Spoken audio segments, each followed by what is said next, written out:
मैं Chandrashekhar Mishra, department of history, UVK college Karama, Alamnagar, Madhepura. आज मैं डिग्री पार्ट 3 का क्लास ऑनलाइन के माध्यम से आपको बक्सर की लड़ाई के विषय में जानकारी देने जा रहा हूं।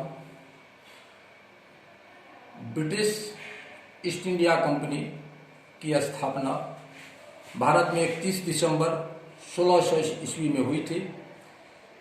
इसे ब्रिटेन की महारानी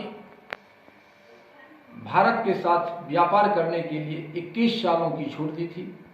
बाद में कंपनी ने अत्यधिक महत्वाकांक्षा के कारण भारत के सभी क्षेत्रों पर अपना आधिपत्य जमा लिया था। 1858 में इंग्लैंड की रानी ने बागडोर अपने हाथ में ले ली। बक्सर का युद्ध भी कंपनी की इसी महत्वाकांक्षा का एक हिस्सा था। बक्सर का युद्ध 22 अक्टूबर 1764 में बक्सर नगर के आसपास ईस्ट इंडिया कंपनी के हेक्टर मुनरो और मुगल नवाबों के सेना के बीच हुआ। बंगाल के नवाब मीर कासिम, अवध के नवाब शुजाउद्दौला तथा मुगल बादशाह शाह आलम की संयुक्त सेना अंग्रेजों की कंपनी सेना से लड़ी। बक्सर के युद्ध के कारण, बक्सर युद्ध के मुख्य कारणों में बंगाल में प्रभुत्व की समस्या, संरक्षण की नीति का त्याग, एलिस की नीति, अंग्रेजों का व्यापारिक विवाद, मीर कासिम के विरुद्ध षड्यंत्र और पटना पर आक्रमण, और छठा मीर कासिम की पराजय और पटना का हत्याकांड। अंग्रेजों से हुए समझौते के अनुसार मीर कासिम ने अपने वचनों के अनुसार अंग्रेजों को धन और जिले दिए, ऋण भी चुकाया, सेना का शेष वेतन भी दिया। अब वह अंग्रेजों की कठपुतली न रहकर एक योग्य, दृढ़, स्वतंत्र शासक होना चाहता था, जबकि अंग्रेज ऐसा नहीं होने देना चाहता था। अंग्रेज बंगाल की शक्ति अपने हाथ में रखना चाहता था।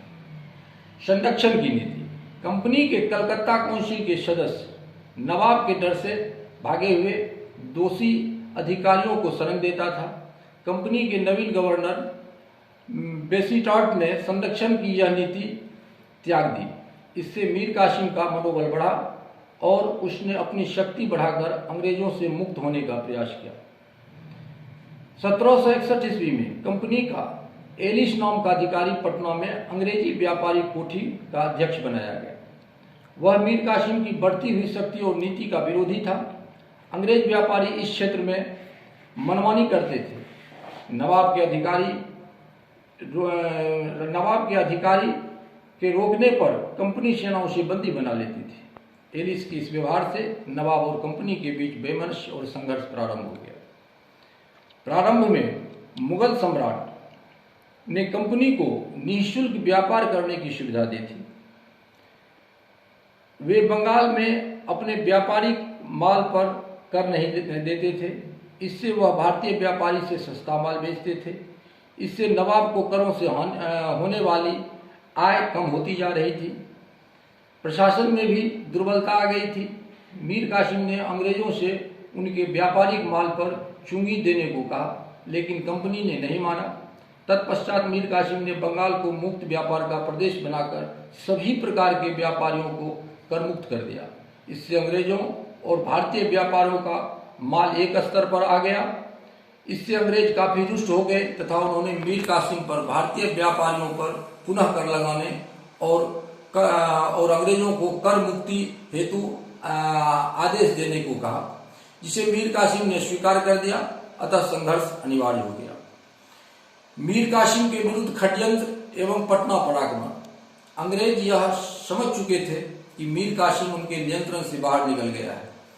इसलिए उन्होंने मीर जाफर के साथ मिलकर एक षड्यंत्र रचा, जिसमें मीर जाफर को बंगाल का नवाब बना दिया जाएगा। बदले में मीर जाफर अंग्रेजी कंपनी को कर मुक्त व्यापार की छूट देगी और अंग्रेजों की क्षतिपूर्ति भी करेगा। इसी के तहत कलकत्ता काउंसिल ने पटना में व्यापारिक कोठी के अध्यक्ष एलिस को पटना पर आक्रमण करने का आदेश दिया तथा उसकी सहायता के लिए 6 नावों पर युद्ध सामग्री और हथियार भेजे गए। लेकिन मीर कासिम को इस षड्यंत्र का पता चल चुका था। उन्होंने मुंगेर में ही पटना जा रही अंग्रेजों के शस्त्र से लदी नाव को छीन लिया। इस बीच एलिस ने पटना पर अधिकार कर लिया, परंतु मीर कासिम ने शीघ्र ही आक्रमण कर पटना वापस ले लिया। इसमें लगभग 200 अंग्रेज सैनिकों को बंदी बनाया गया। मीर कासिम की प्रारंभिक पराजय और पटना का हत्याकांड। पटना की घटना से मीर कासिम और अंग्रेजों के बीच युद्ध प्रारंभ हो गया। कंपनी ने मीर कासिम के स्थान पर मीर जाफर को बंगाल का नवाब घोषित कर दिया और अंग्रेज सेना मीर कासिम के विरुद्ध भेजा गया। कटवा, मुरीदाबाद, गरिया और उदयनाला के युद्धों में सैनिकों ने विश्वासघात के कारण मीर कासिम अंग्रेजों से हार गए। उसके बाद मीर कासिम पटना की ओर भागा।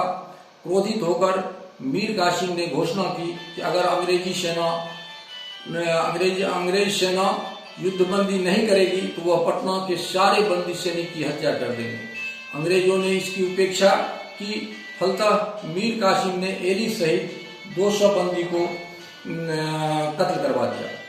इस समय मुगल सम्राट शाह आलम पटना में ही था। अवध का नवाब शुजाउद्दौला मुगल सम्राट का वजीर था। मीर कासिम ने शाह आलम और शुजाउद्दौला से सैनिक सहायता प्राप्त कर पटना के पास बक्सर के मैदान में आ पहुंची। यहाँ मेजर हेक्टर मुनरोड के नेतृत्व में अंग्रेजी सेना और मीर कासिम की संयुक्त सेना के बीच घमासान 22 अक्टूबर 1764 को भीषण युद्ध हुआ, जिसमें अंग्रेज विजय हुई। शाह आलम अंग्रेजों से मिल गया। नवाब शुजाउद्दौला अवध चला गया। मीर कासिम भागकर दिल्ली की ओर चला गया, जहां 1777 ईस्वी को उसका देहांत हो गया। बक्सर विजयों के बाद अंग्रेज सेना में आगे बढ़कर इलाहाबाद और चुनार पर भी अधिकार कर लिया। युद्ध के परिणाम। बक्सर का युद्ध कंपनी का निर्णायक युद्ध था। बंगाल में राजनीतिक सत्ता और प्रभुत्व स्थापित करने का जो कार्य पलासी के युद्ध द्वारा प्रारंभ किया गया था, वह कार्य बक्सर के युद्ध ने पूर्ण कर दिया। पलासी के युद्ध में विजय होने पर अंग्रेज व्यापारी से शासक बन गए थे, परंतु बक्सर के युद्ध ने उनको बंगाल का ऐसा स्वामी बना दिया जिसे 1947 के पूर्व कोई भी हटा नहीं सका। अब बंगाल पर कंपनी का प्रत्यक्ष शासन स्थापित हो गया। यह विजय अंग्रेजों को उनकी सैनिक श्रेष्ठता, दृढ़ संगठन को दर्शाता है। बक्सर के युद्ध ने यह भी स्पष्ट कर दिया था कि भारतीय सैनिकों का संगठन और रणनीति दूषित है। इस युद्ध के बाद कंपनी ने पूरे भारतवर्ष पर अधिकार करने की ठान ली, जिसमें वह सफल हुआ और 1947 तक उसका शासन अनवरत चलता रहा। अब मैं अगले क्लास में आपको आंग्ल मराठा युद्ध के विषय में जानकारी दूंगा।